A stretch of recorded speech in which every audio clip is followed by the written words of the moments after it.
So you've got a lot of time to think while you're in Yes, hospital. What that's sort of right. things are you thinking about, either home Oh, yes. I guess it's rest time, and coming back from dialysis yesterday, I had a lot on my mind, but I was tired, and it's really hard to compete with the tiredness. If you want to relax, it's very hard. So a lot of things really go through your mind, and I'm not comfortable with. I think about firstly I think about my families, and which is very important because I always say good night to them. If they don't call me, then makes me worry, you know. And then I worry about country, and country is important to us because it's our life, you know, our mother nature, and all our songlines and rock carvings. They come from country, which is very important, and we have to pass that knowledge on to our children in the next generation. I do worry about, but care about, mostly is about what Perdaman is going to do at our country. And if is Murijuka leading them, which they shouldn't, because that country is a very significant place. Significant culture. It draws many to it doors, but we'd like to keep it as it is because, you know, our cultural belongings shouldn't be moved from place to place. It shouldn't be at all.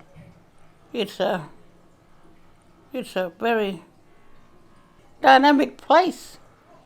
Not to remove cultural things, cultural property. It's our religion and our culture, our belief is strong. That's been put there 40,000 years ago, or 400,000 years ago. And it's really important to our people. Very important. And Murujuga is leading them into that position where they can get power. They shouldn't be getting power from. Murujuga is just a corporation. The whole power comes from the people. That's guardians of that place. We are the guardians of Murujuga land itself, not the corporation. We are guardians of Murujuga itself, the land, the country, and the sea country. That is our religion. Whatever is in the sea belongs to us. Whatever belongs to the land belongs to us. You know, the rock carvings, the food, the medicines, it all belong to us. It doesn't belong to Murujuga corporation. I understand that Perdaman got its Section 18 approved. What do you think about that? Well, I don't know who approved it because I know I've never been in contact with them at all. And Section 18, what does that do? This mean it's been approved to damage sites, which is wrong. Don't let them damage our sites. Who's going to benefit from that? Perdaman or the elders? You know, it's sad to see our elders go one by one. You know, they'll disappear from this country. They'll go somewhere else. But Perdaman must respect us, and we must tell them to leave our country alone. Don't ever go near it or don't ever touch it, please. Well, I like to talk about the Yada too. The Yada was created by me and my late husband. Before, it wasn't just a bowshed, it was just a big gum tree where we used to go and he used to do his little tourism business there, see?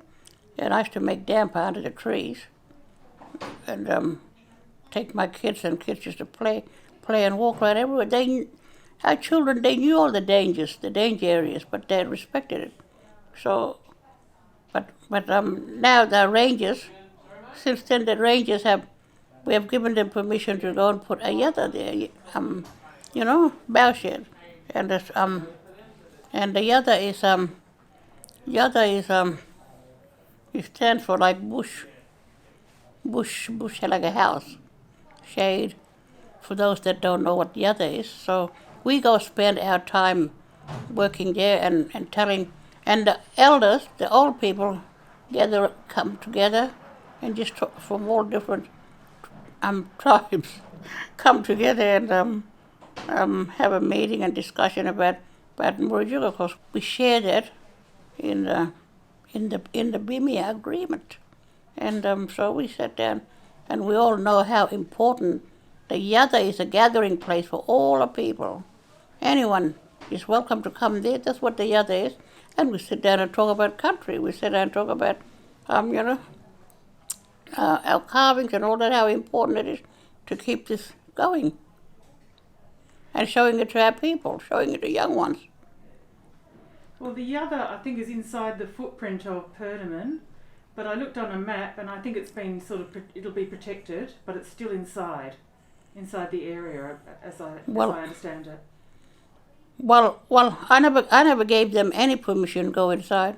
All I told them was to go that far, and that's all. Because Perdaman said they were going to build shower blocks and put water taps there for us. Now, instead of kindness and favour they show us, we don't want them ever going near our Yada, because the Yada is a very important place. It is a significant site too. So Perdaman, you keep away from the Yada, please. There's a Wonga with Woodside on the 1st of March. They're going to talk about Scarborough, which is the expansion. Yeah. Have you got any concerns about expanding industry up on Murujuga and at Dampier, bringing more gas into the equation in terms of a situation where we've got global warming and burning gas is not good for climate change? What's your thought or questions? I guess white people doesn't understand about global warming in the area, in the country itself, because it's gas is making environment change all around the Burra Peninsula, and it's never used to be like that before. See, you look at all the trees, most of it is all dying, and scientifically it's not even getting any more greener. The whole area is changing with the heat of the gas coming out of the underground, and it does affect the global warming. The white man just doesn't understand about climate changes, because it affects the whole area. It affects the community and the town and the people itself. Because you look, the climate changes, as an Aboriginal person, I know that climate changes has made a lot of effect on country. We have rain coming in like a big tsunamis, and we have dust storms coming that never ever used to come. This is all to do with this global warming. This is all got to do with that. What the white man is trying to do and build is to damage and rot our place up, which is not good. And Burrup is gonna, next time, I reckon the Burrup will blow up in a minute, what they're trying to do, because it can't hold its feet any longer.